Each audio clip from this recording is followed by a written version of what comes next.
friends, it's Anuradha ma'am here. Welcome to my YouTube channel Made Commerce Easy. आज हम continue करते हैं cash flow के साथ। देखो, दो एक्टिविटीज मैं आपको सिखा चुकी हूँ, cash flow from operating activities and cash flow from investing activities. इन दोनों ही एक्टिविटीज के जो वीडियोस हैं उनके लिंक मैं डिस्क्रिप्शन बॉक्स में डाल दूंगी ताकि आप स्टार्टिंग से ये चैप्टर अच्छे से समझ पाएं। आज जो मैं ले रही हूँ वो ले रही हूँ cash flow from financing activities. तो फाइनेंसिंग एक्टिविटीज कौन सी एक्टिविटीज होती हैं जो बिजनेस के फाइनेंस से रिलेटेड होती हैं। सबसे पहले जब भी हम क्वेश्चन सॉल्व करेंगे तो हम दिखाएंगे cash flow from operating activities, उसके बाद हम cash flow from investing activities और लास्ट में हम कैलकुलेट करेंगे cash flow from financing activities. तो फाइनेंसिंग एक्टिविटीज में कौन कौन से ऐसे आइटम्स है जिससे बिजनेस में कैश आता है और कौन कौन से ऐसे आइटम्स है जिनसे कैश बाहर जाता है, ये मैं आपको एक्सप्लेन करूंगी इस वीडियो लेक्चर में। तो जो आइटम्स मैं आपको बताऊंगी उन आइटम्स के अलावा और कोई भी आइटम फाइनेंसिंग एक्टिविटी में नहीं आएगा। तो देखो, हम लिखते हैं सबसे पहले items of cash inflow in financing activities. तो proceeds from issue of shares including premium. जब कंपनी शेयर्स इश्यू करती है तो उसके पास कैश इनफ्लो होता है। इसी तरह से जब कंपनी डिबेंचर्स इश्यू करती है तो उसके पास कैश इनफ्लो होता है। तो सेकेंड आइटम होगा issue of debentures including premium but excluding discount. ये ध्यान रखना आप, प्रीमियम तो इंक्लूड होगा लेकिन डिस्काउंट एक्सक्लूड होगा। ये हमारा कैश इनफ्लो का आइटम है। लोन्स रिसीव्ड, जब भी कंपनी कोई लोन लेती है, चाहे वो शॉर्ट टर्म लोन है या फिर लॉन्ग टर्म लोन है, दोनों ही लोन जब कंपनी रिसीव करती है तो हमेशा कैश का इनफ्लो होता है बिजनेस में। तो ये तीन आइटम ऐसे हैं जो इनफ्लो के आइटम हैं।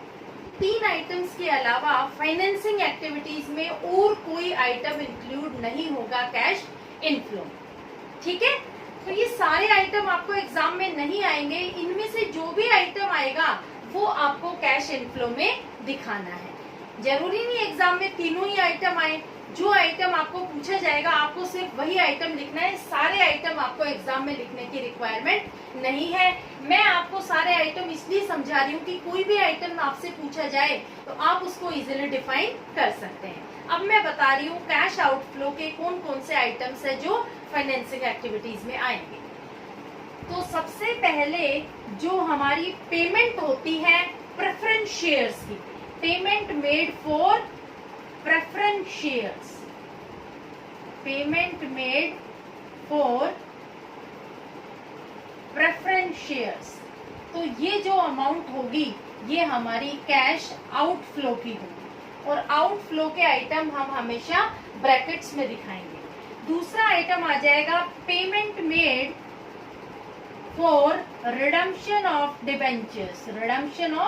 डिबेंचर्स, यानी जो डिबेंचर्स हमने इश्यू किए थे, जब हम उनकी पेमेंट करते हैं डिबेंचर होल्डर्स को, जब हम डिबेंचर्स रिडीम करते हैं तो ये होगा outflow of cash. Next item cash flow का आएगा रीपेमेंट ऑफ लोन्स।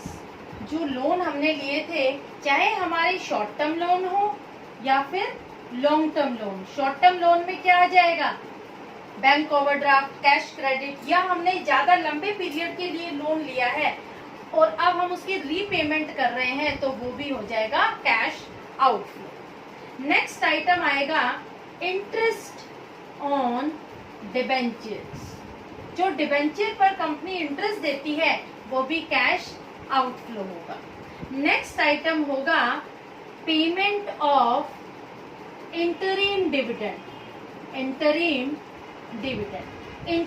डिविडेंड की जब कंपनी पेमेंट करती है अपने शेयर होल्डर्स को तो वो भी आएगा कैश आउटफ्लो में। नेक्स्ट आइटम होगा पेमेंट ऑफ प्रपोज डिविडेंड। ये भी हमारा आउटफ्लो का आइटम होगा। एक आइटम और हो सकता है इंटरेस्ट ऑन लोन। अब देखो, interest on debenture oblique loan कर देती हूँ, यानी दोनों पर ही कंपनी को इंटरेस्ट देना पड़ता है, डिबेंचर पर भी और लोन पर भी। जो कंपनी लोन रेज करती है लॉन्ग टर्म लोन्स, तो उन पर कंपनी को इंटरेस्ट देना होता है, ये कैश आउटफ्लो होता है। तो यूजुअली यही आइटम्स पूछे जाते हैं फाइनेंसिंग एक्टिविटी के आउटफ्लो ऑफ कैश में, और कोई आइटम नहीं आता है outflow of cash in case of financing activities में, ठीक है। और आपका जो रिजल्ट आएगा वो नेगेटिव भी हो सकता है और पॉजिटिव भी हो सकता है। तो अगर आपका रिजल्ट पॉजिटिव आता है तो आप कैसे लिखेंगे, cash flow from financing activity, और अगर नेगेटिव आता है तो आप कैसे लिखेंगे, cash used in financing activity. तो दोनों तरह का यह रिजल्ट आ सकता है, नेगेटिव भी और पॉजिटिव भी, दोनों ही रिजल्ट की पॉसिबिलिटीज होती हैं। यहाँ पर हम ये नहीं बता सकते कि कौन सा रिजल्ट आएगा जब कंपनी की कंडीशन हम बेटर बताएंगे।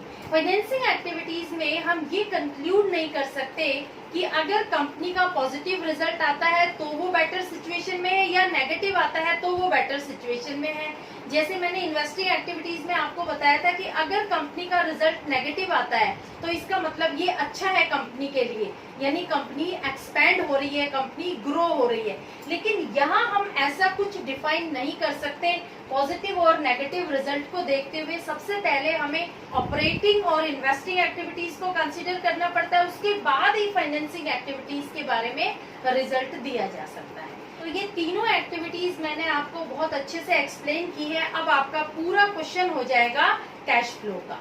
जब भी आप कैश फ्लो करेंगे तो स्टार्टिंग हमेशा ऑपरेटिंग से होगी, उसके बाद आप करेंगे इन्वेस्टिंग के, और उसके बाद आप करेंगे फाइनेंसिंग एक्टिविटीज के। जो भी आइटम्स पूछे जाएंगे तो आप कैसे उनको इनफ्लो और आउटफ्लो में दिखाएंगे। तो ये अगर फाइनेंसिंग में इन तीन आइटम में कोई भी आता है तो ये कैश इनफ्लो का होगा, और अगर ये आइटम में से कोई भी आइटम पूछा जाता है तो ये होगा कैश आउट।